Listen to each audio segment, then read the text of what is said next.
Look, revalidation, just as a matter of interest, how many of you actually have been involved in your GP's revalidation process to date? 1, 2, 3, 4, 5 or 6 of you. It really isn't very many. I'm hoping that most of you have got the general gist of this, so I'm going to run through it as quickly as possible, but we're going to have some time for questions at the end if you want to. I'm going to start with the timetable. It starts imminently. 2013 is the first year for most of the appraisals. 1 or 2 of you may actually be fortunate enough to have a GP that's going to be done in year 0. Would you like to analyse that one? No. Year 0 is for the leaders of the leaders. The responsible officers are being done between January the 1st and the 31st of March. But year 1 theoretically starts on the 1st of April 2013. And during that first year, about 20% of GPs in Hertfordshire, most of those have been the appraisers and people in leadership roles in CCGs, quite a number of LMC reps. In Bedfordshire, it's been similar, but not exactly the same. A lot of them in Bedfordshire have actually been volunteers that are going to go through in that first year. The key point here is that every single doctor must be revalidated within the first 3 years, and the final 2 years from, let me get it right, 16 to 18, if I've got that right, will be a catch-up period for those people that have managed to slip through the net one way or another. But the point about revalidation, it isn't just GPs, it is doctors in their entirety. We then start a second cycle of revalidation in 2018. It's a 5-year cycle. Each year, a GP has to have an appraisal, but during the 5-year revalidation cycle, they have to do one multi-source feedback, in other words, get a peer review. They have to have one patient satisfaction questionnaire available to be discussed with their appraiser, and they have to go through one clinical audit cycle. The whole purpose of revalidation has been in order to improve standards and to identify those doctors' needs and those doctors that really do need to go through further retraining and so on. So that's what has to happen in the 5-year cycle.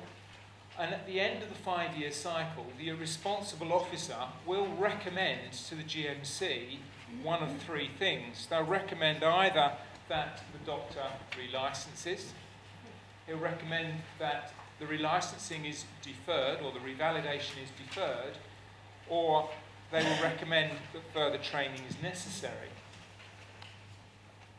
So what about the annual appraisal? Well, annual appraisal has been a regulatory obligation for GPs since 2002, and so most GPs have already been having their annual appraisal on a regular basis. The difference is that the revalidation appraisals have been upgraded and are now much more in depth, and indeed are very much more based on good medical practice, with a focus particularly around reflection of practice and concerns that you might have whilst reflecting in that. They're based around its service improvement, and they reflect on all aspects of a doctor's work. So, for example, if your doctor's working on a CCG, that element of their work will also need to be appraised, as well as their clinical work. Every piece of work that is analysed or assessed throughout the appraisal must be backed up by evidence. So when we start talking about what will be looked at, the 50 learning credits within 12 months has to be backed up with proof and evidence that doctors are actually undertaking learning and undertaking all aspects of learning, whether it be through attending lectures, whether it be through reading or just discussing cases with each other.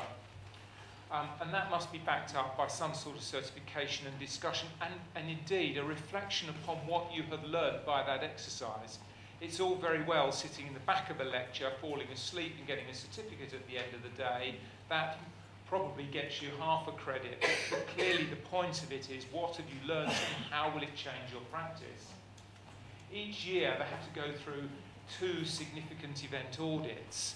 And that doesn't necessarily mean to say we're expecting to have 2 major events for each doctor, which has to be recorded. Heaven only knows, we hope that doesn't happen. It can be that those events have occurred in their practice, they have occurred elsewhere, but they have been reflected upon within the practice. And they don't necessarily have to be serious untoward incidents. We have fought very hard to make sure that they could potentially be positive events or a near miss that has produced a lot of learning. The key part of it is reflection. What have I learned from this, and how can I show my appraiser that that's what I've done? The clinical audit has to have evidence of regular participation in quality improvement activity relevant to the scope of work, is how the RCGP put it in their guidance, and it has to be discussed at the last appraisal before revalidation and recommendation for revalidation. So a clinical audit must include elements of how you've improved your service as a result of what you have learned by going around the cycle. You have to produce complaints, a complaints log in terms of the numbers of complaints, but also you have to be able to discuss specific complaints and again what you've learned by that complaint and how that learning has improved your practice. So what are the practice manager's roles in this? Well, the bottom line here is that it is the doctor's responsibility to revalidate. It's the doctor's responsibility to make sure that their appraiser has the appropriate information that they need to go forward with the process. But practice managers, I think, do have a significant role in this. I think they need to support GPs to prepare for it in terms of being able to keep the data available for significant events, minuting significant events, meetings that you might have, ensuring that the patient's satisfaction questionnaires are independently evaluated. There's been questions asked as to whether the practice manager can independently evaluate the patient's satisfaction questionnaires, and it is thought overall that it isn't, that they aren't independent enough to do so. So if, in fact, you're doing that at the moment, you may have to think about whether there's someone else that can undertake that role. It may be that you could do the job for each other by sharing it with different practices. But the point is that it must be independently analysed and then taken back to the practice for discussion. Once again, it's all around reflecting upon practice and reflecting upon what the patients say about the way you consult and the way the service you provide and how can things be improved. Of course, we've talked about coordinating serious event meetings and auditing those serious events, and I think practice managers are already very heavily involved in this kind of thing. And certainly they're involved in helping look at the root cause analysis and then helping PCTs with their investigations. I'm yet to hear who's going to undertake this kind of role in terms of analysing serious untoward events. I presume it's going to be the local area team, somebody at the NHS Commissioning Board, but it will be your role to coordinate with those people and then help to keep that data available for GPs. How will you support the service improvement activity during the audit cycle? It may be that part of your role is to look at what's come out in other parts of either the patient's satisfaction questionnaire or a serious event audit meeting and decide how you can put that into an audit cycle to make sure that those kind of issues and problems don't arise again. Or it may be that you're looking at very specific things like antibiotic prescribing within your practice as well, and to see whether or not all the doctors are involved.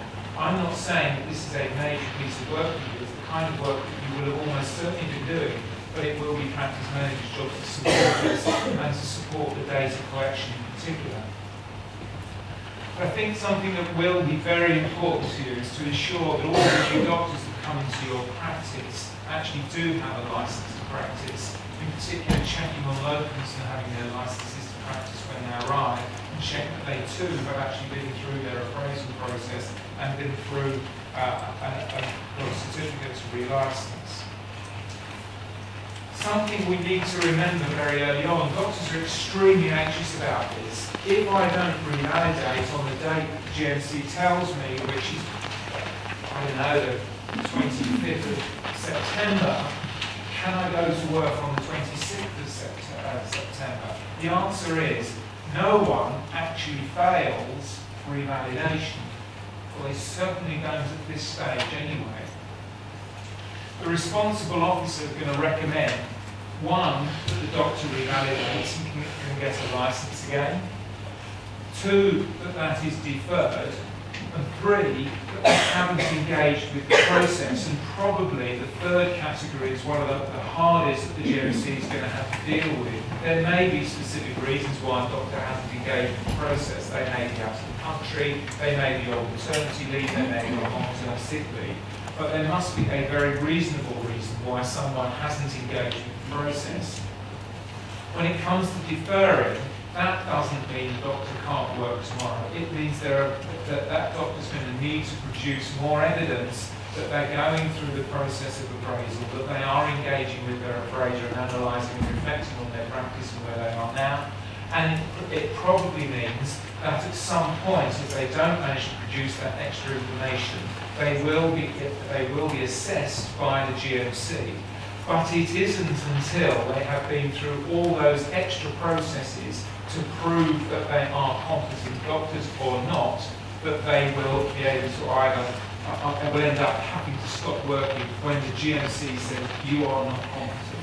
So I want you to be able to take the message back to your doctors that no one actually fails, certainly within the first 5 years, until you have gone through a hell of a lot more processes of assessment and evaluation by the GMC, and you receive the letter which says you can no longer practice. And it's an important thing that we're trying to reassure them, because they really are extremely nervous about this. On top of everything else, this is yet another stress. So at that point, I'm going to finish, but I'm happy to take further questions. Any questions?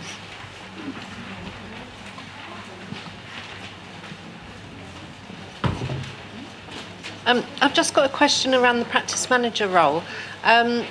Is there going to be any responsibility on the GPs? Because I'm sure we can all, well perhaps not, but a lot of us can all recognise GPs in our practices that might put the onus on the practice manager to produce the significant event audits and the complaints audits, but actually they haven't participated or haven't learnt anything from those. What steps will there be for that to be recognised? I mean, it's very interesting to know whether they ask you to give them feedback with regard to their peer review or their multi-source feedback.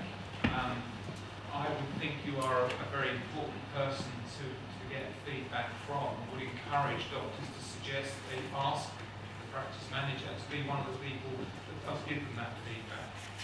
Doesn't that put us in an awkward position? But multi-source feedback is completely anonymous, so you don't know who it is that has written what they've written about you. And I think that it sort of does. Any other questions? No one's been asked by their GPs to do multi-source feedback, or you feel you don't want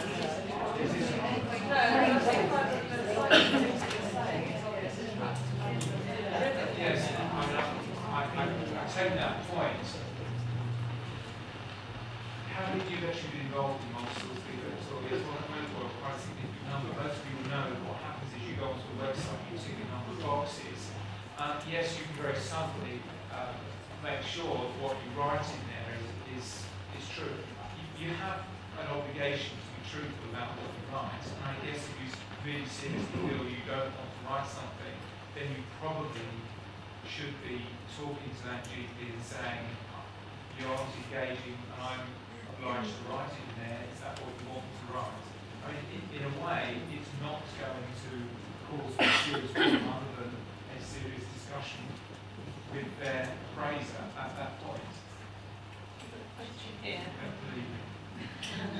Do you know if the PCT have agreed a single system for GPs to use? I think it's Clarity, is it? The answer is in Herts, yes, they signed the deal and we got the letter yesterday. Oh, right. Lovely. Eventually, they haven't agreed it for a number of reasons. Number one, we don't know whether that Clarity is going to be the system used throughout the Midlands, South Midlands and Hertfordshire local area team area, where there is one responsible officer whose name is Sarah Whiteman. And if they do... Sorry, we're being signalled that we've got to swap microphones because I guess the batteries run out. In Bedfordshire and Luton, they have deliberately made a decision not to sign up to one system on the grounds that you can do it for free on various websites. You don't have to necessarily pay, but they've decided it's easier to coordinate it in Hertfordshire. But yes, in Hertfordshire, it's Clarity that they're using. So they don't have to use Clarity? No. It's free if they want. And if you've already paid for Clarity in if the GP has already paid for Clarity and it's £60 a year just to use Clarity, if they've paid, they will get a refund in Hertfordshire. You won't if you're like me and you are in a Bedfordshire GP.